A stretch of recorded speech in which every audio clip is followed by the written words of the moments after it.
Hi, guys. Welcome to today's podcast about bike thefts on college campuses. Roughly 2 million bikes are stolen each year in the US, and less than 5% are returned to owners. College and university campuses are naturally prone to bike thefts due to a large concentration of people in one area, and it is estimated that 1/3 of college students use bikes. For this episode, I spoke with Craig Dalton, the executive director of Bike Index. And Bike Index is a nonprofit online bike registry that has helped recover over $19 million worth of stolen bikes. Craig spoke to me about how Bike Index works and how the organization has partnered with more than 70 colleges and universities to curb bike thefts.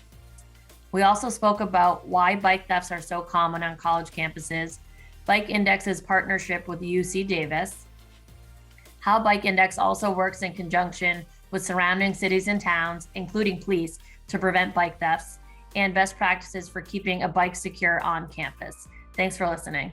Be sure to subscribe to Campus Safety's YouTube channel and like or leave a comment on our videos. Or subscribe to our Campus Safety Voices podcast on Apple and Spotify and leave a review.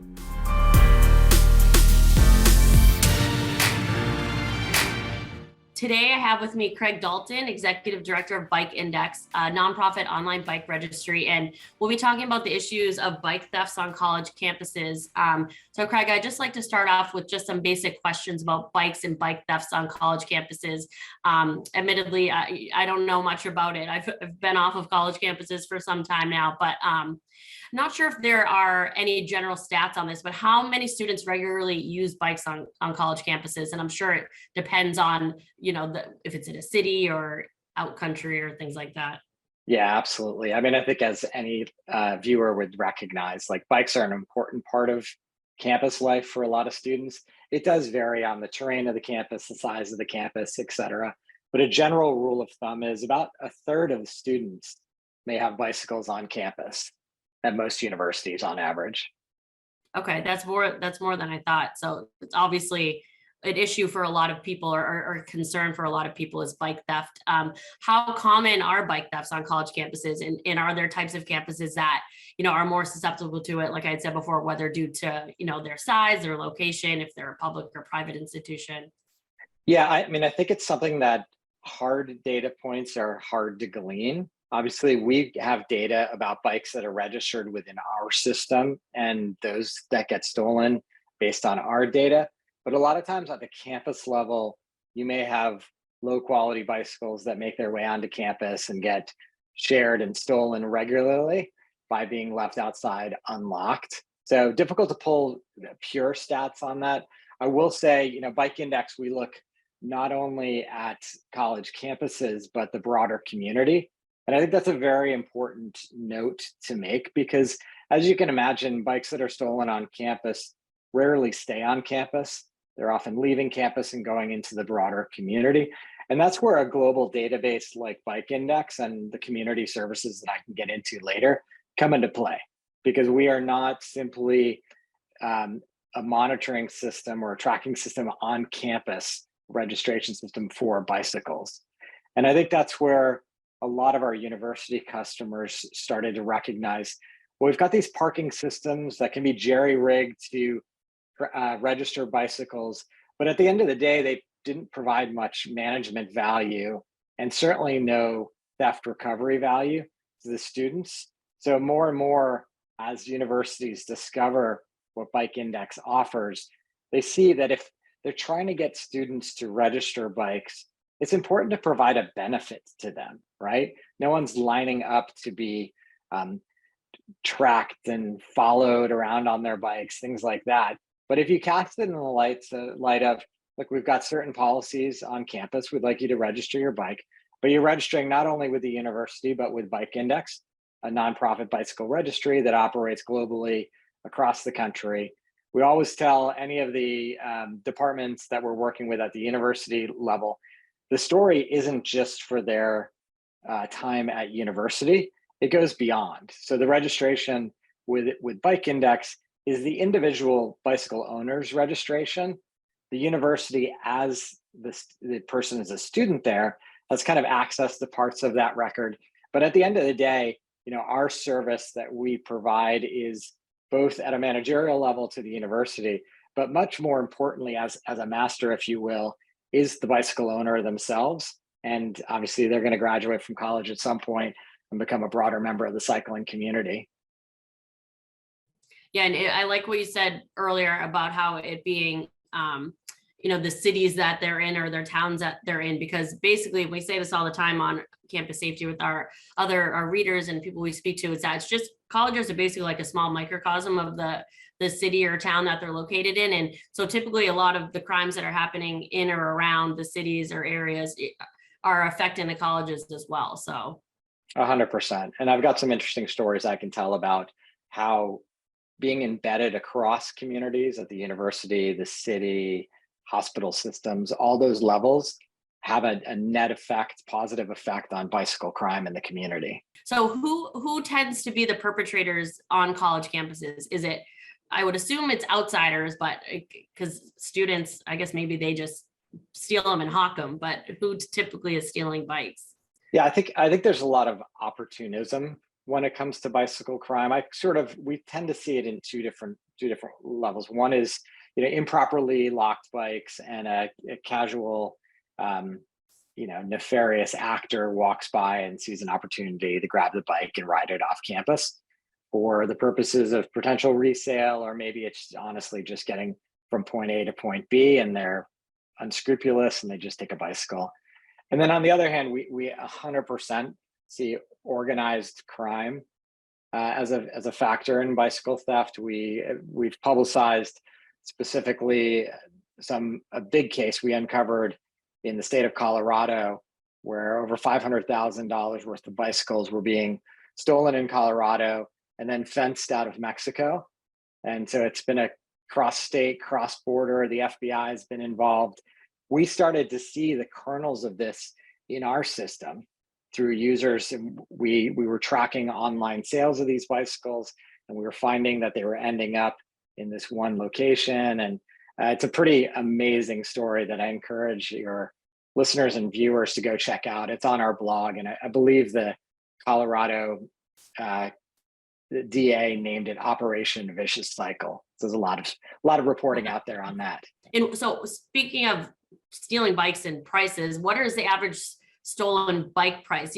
Because basically the only bikes I ever owned were like mongooses, and they were probably $100 when I was 12. So yeah. I'm out of touch with cost of an average bike.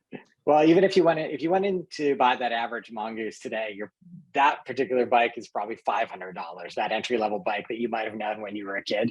Across the Bike Index platform, the average bicycle value is $1,700, so quite a bit more than you'd expect. I would suspect that if we were able to parse the data down to just university levels, that it would probably hit sub $1,000, but it's much more than a lot of people might think. And yeah, it's in one of those weird categories of theft that the value of the bicycle often exceeds how the statutes are written, meaning many people ride $5,000 bikes. Mm-hmm. And I think one of the reasons bicycle crime is so popular is that the consequences are not as high as other types of crime. And we've worked with a lot of law enforcement agencies around the country on this, and advocating for the fact that the economic impact of bicycle crime far exceeds the simple value of the bike. Many riders rely on their bicycle as a mode of transportation to get to class in this context, but to get to their jobs.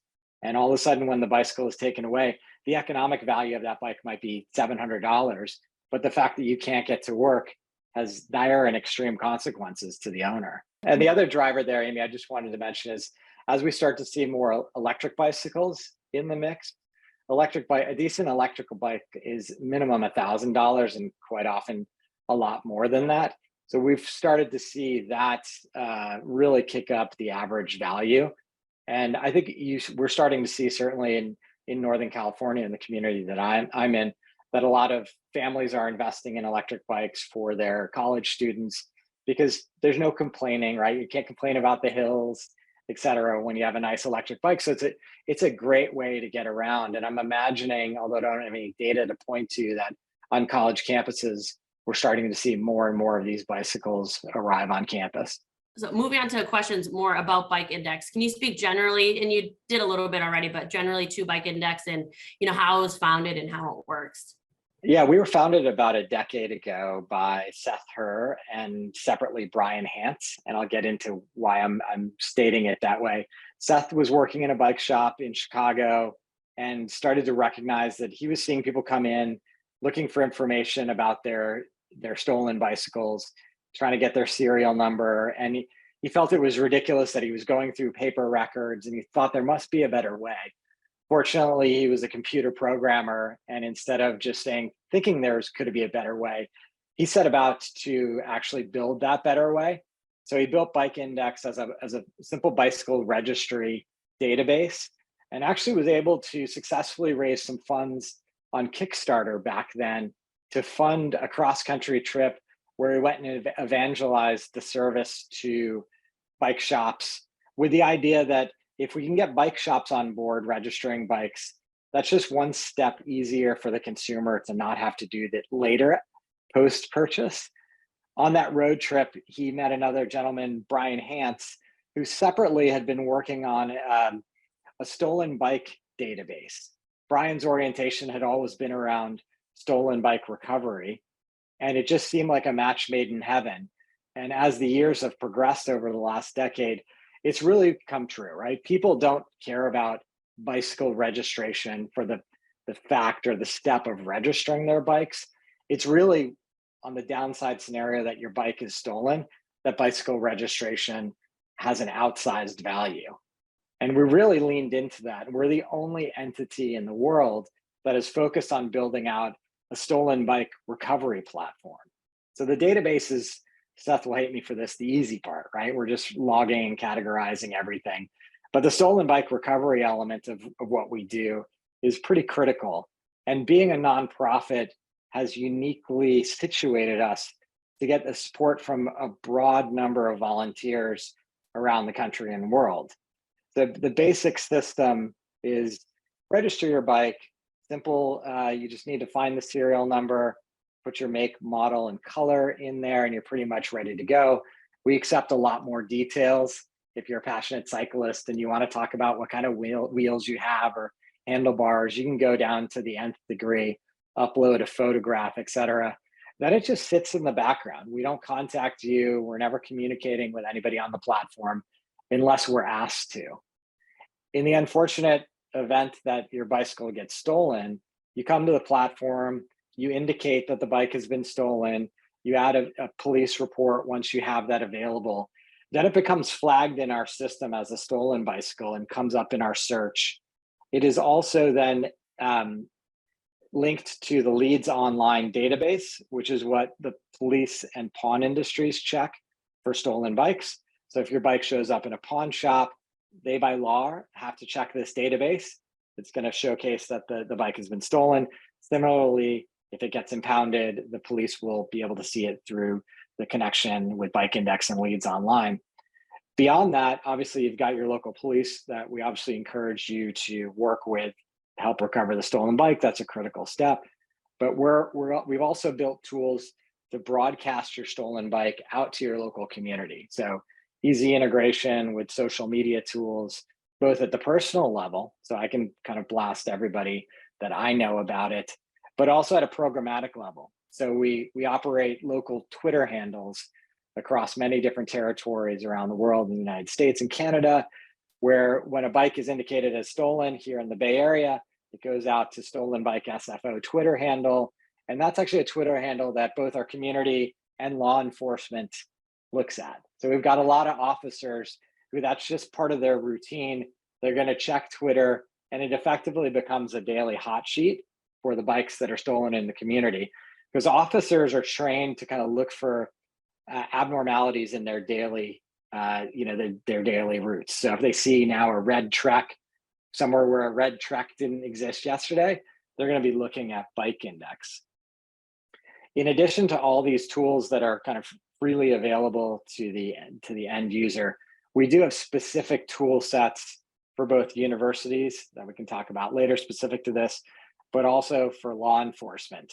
I mentioned that Twitter acts as a hot sheet, but we also provide local police departments with an email-based hot sheet as well.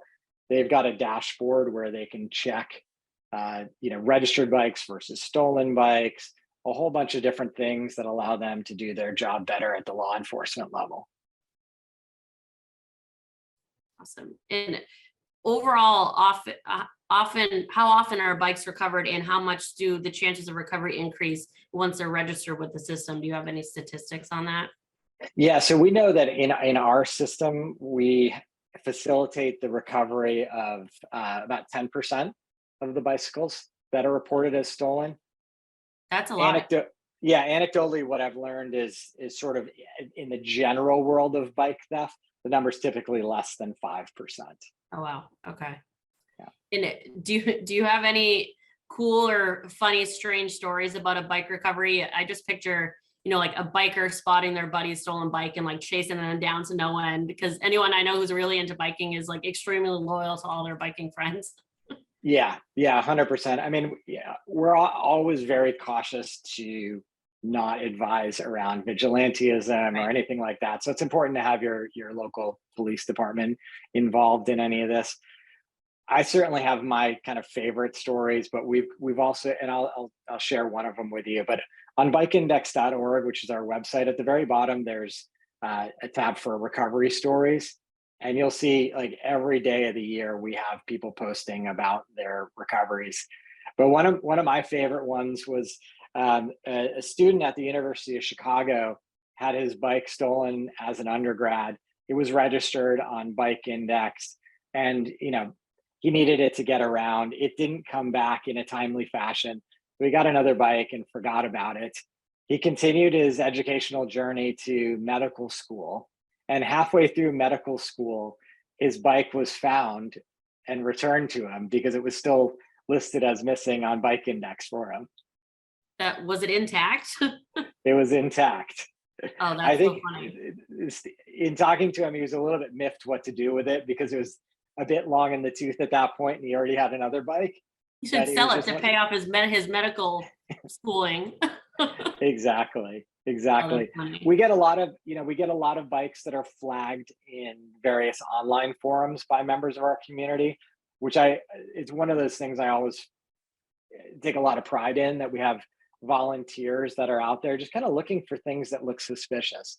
A lot of times in the bike theft world, you're going to get someone who's stolen a high-end mountain bike or something that should easily go used for, call it $4,000, and it's being sold for $2,000 and listed as a hybrid bike or something random that clearly like no owner with the pride of owning a $4,000 bike would ever devalue it in the way that they're devaluing it.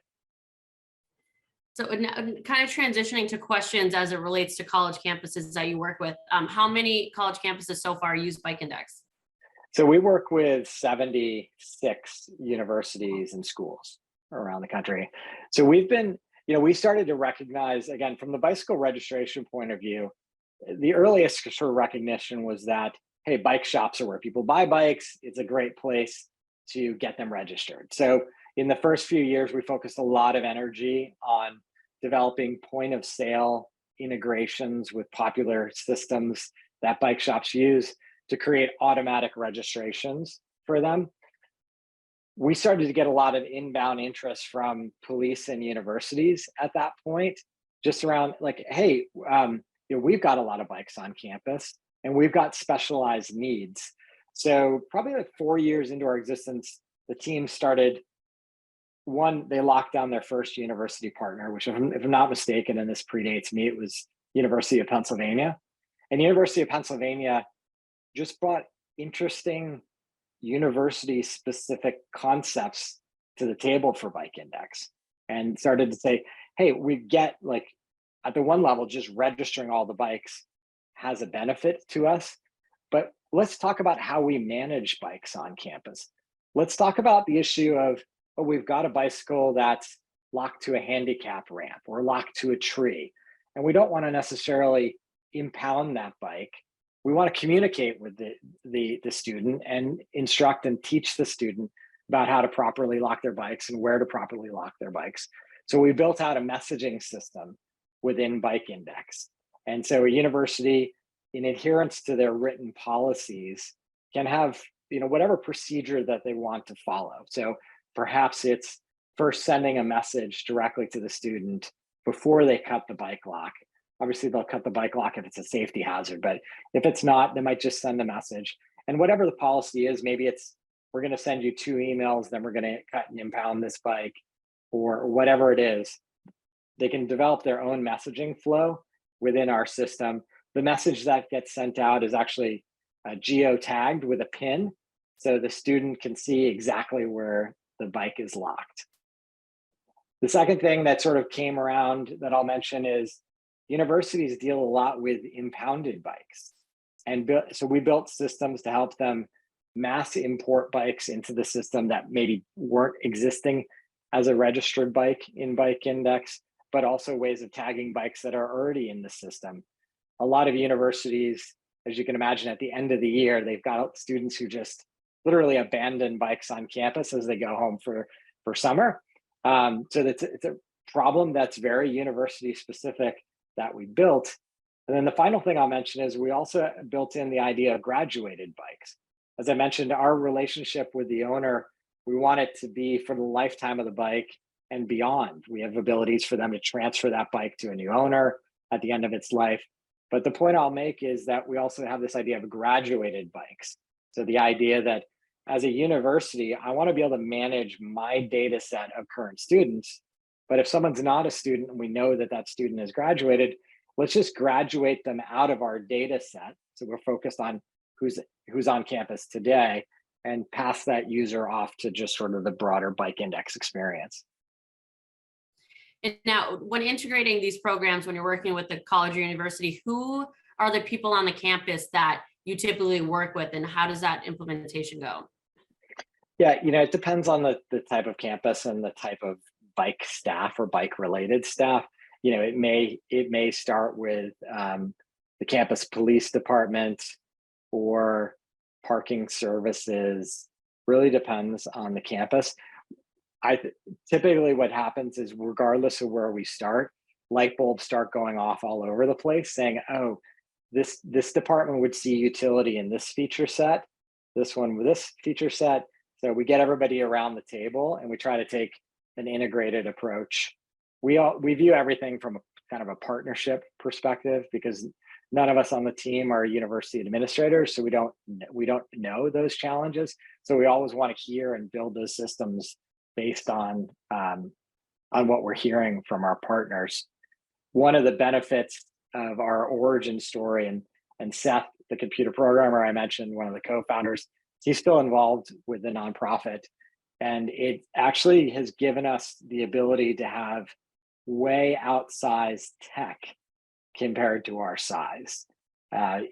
Typically we get feedback. We can build anything really if it's possible to build, and with Seth as a resource, we've been able to build a lot of custom solutions on top that have now become core solutions to our university offering.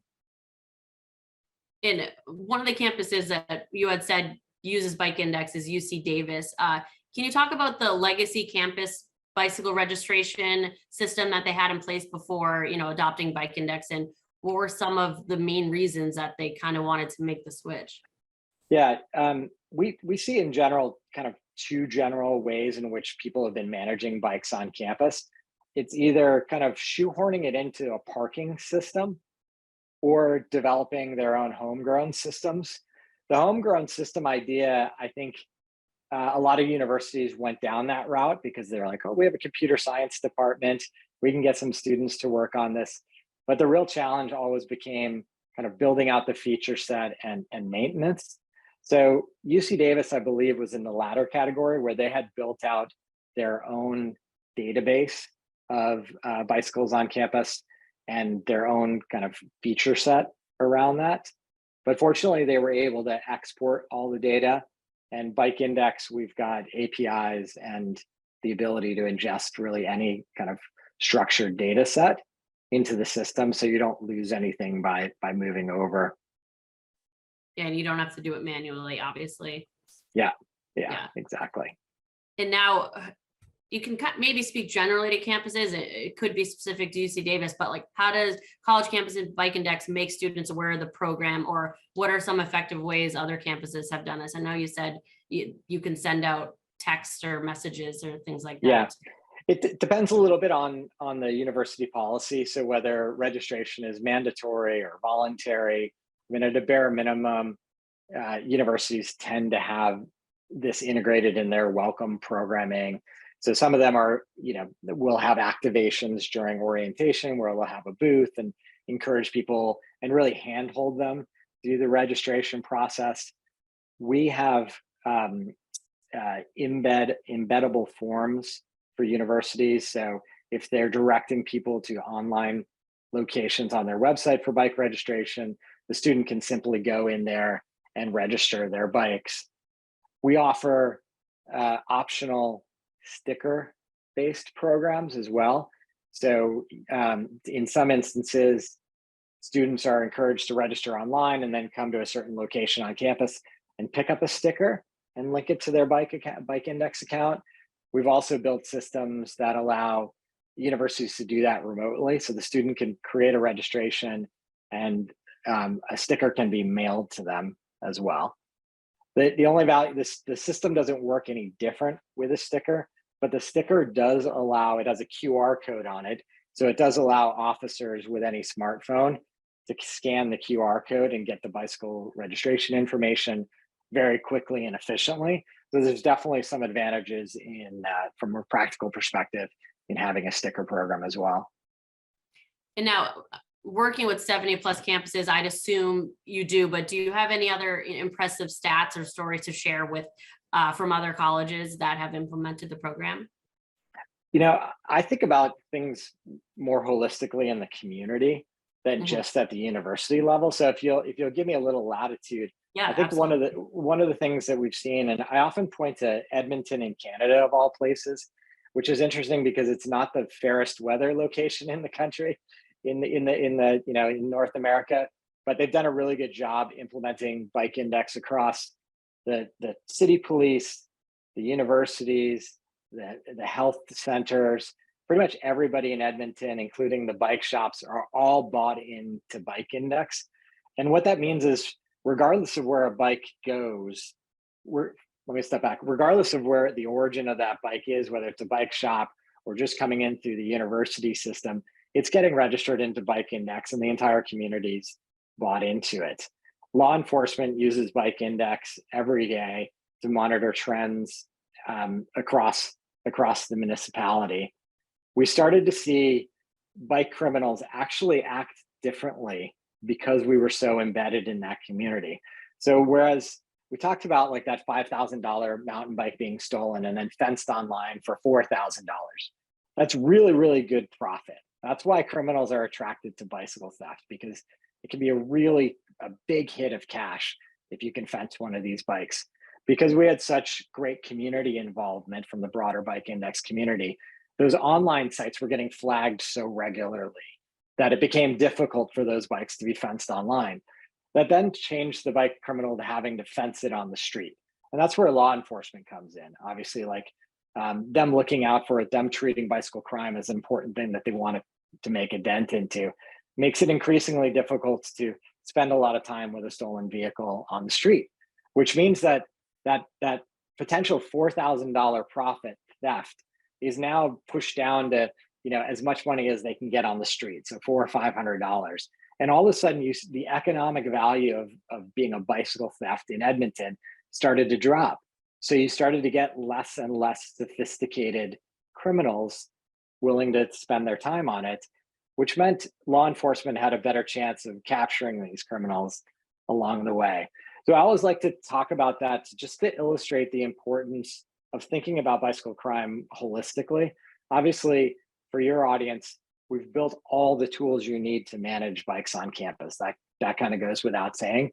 But what's important to take away is just the broader value to the students. As I referenced earlier, no one wants to register for anything if they don't have to, but it's really about creating value and persistent value in my mind.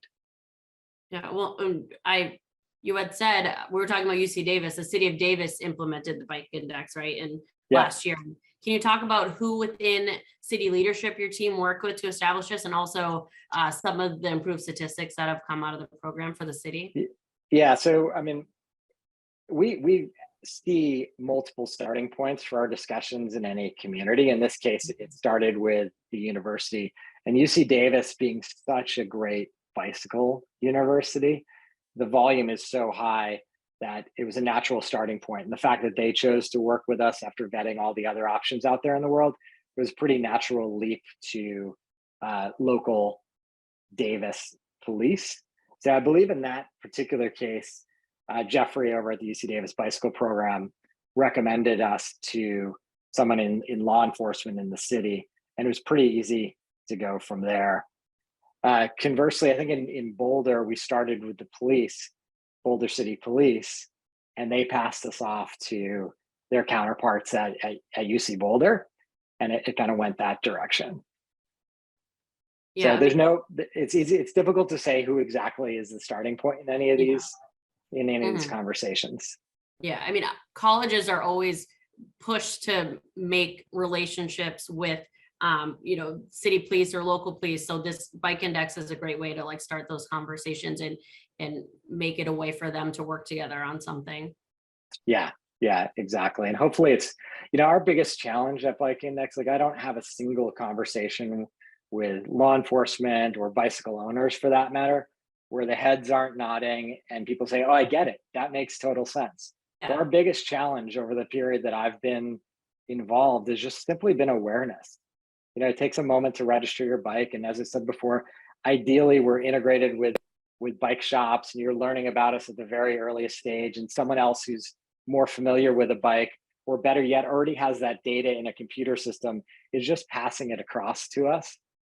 But wherever you meet us, it's worth the effort to just take 10 minutes and register your bike, or 5 minutes, whatever it takes. Yeah, I mean, there's nothing really better than something that's so straightforward and simple, but also effective and cost saving as well. So yeah, it's kind of like insurance. We just exist in the background, and we hope to never have to communicate with you. To be honest, we hope you're just aligned in our database and you're a happy bike owner, and this never happens to you. But we are, as I mentioned earlier, we're the only entity in the world that's really focused on building a stolen bike recovery platform. So someone listening to this, if for schools that want to implement the program, where would they start? Yeah, if they just go to bikeindex.org, there's a section for universities, and you can go in there, fill out an interest form. It's quite simple to get up and running. In fact, we've got free services that people are welcome to use. All the tiers of what you can get if you choose one of our kind of more managed services are laid out there for you. And this might be a simple answer, but in addition to registering a bike through Bike Index, what are some best practices for keeping a bike secure when on a college campus? Are there locks out there that are better than others? Is there some general best practices? Yeah, I think all bicycle kind of security involves situational awareness. And by that, I mean, if you're obviously locking a bike critical, but if you're locking it in a secluded part of campus, in an alleyway somewhere where someone has, a limitless amount of time to kind of break your lock, they're going to do it. Like there's very few locks out there that are infallible with the right tools, the right possibility of noise, and the right amount of effort. Like locks can be broken, period. Obviously, we prefer to see people using a reputable company, a U-lock that is strong and is going to deter the casual passerby. As we talked about earlier, I think there's a lot of bikes on campus that are just not locked or negligently locked. People locking just the front wheel and people taking the quick release off and taking the rest of the bike. These things happen all the time. So just being familiar with your bike, all your local bike shops, and oftentimes, the bicycle community on campus is happy to teach you the best way to lock your bike. If you're not finding secure locations and opportunities for locking your bike, I encourage you to talk to the university and advocate for yourself. I think more and more, as I mentioned, as e-bikes are coming into play, bicycles are going to be more and more part of campus. And it's important that universities recognize that and provide secure locking options so that if someone shows up with a nice lock, they've got a good place to lock it to. Yeah, and I'd imagine colleges are pretty intentional about where they put bike racks based on like where it should be placed in, not under trees or things like that where people can be blocked. Yeah. And again, it varies by campus, but certainly, campuses like Davis or UCLA or these types of places, they think long and hard about how they're going to shape their bicycle traffic, both from a safety perspective, like how are people going to route through the places they need to go, and let's create bike paths to them, to ultimately, where can they corral the bikes in a way that's safe for securing them and out of the way for anybody else who needs to get through that area.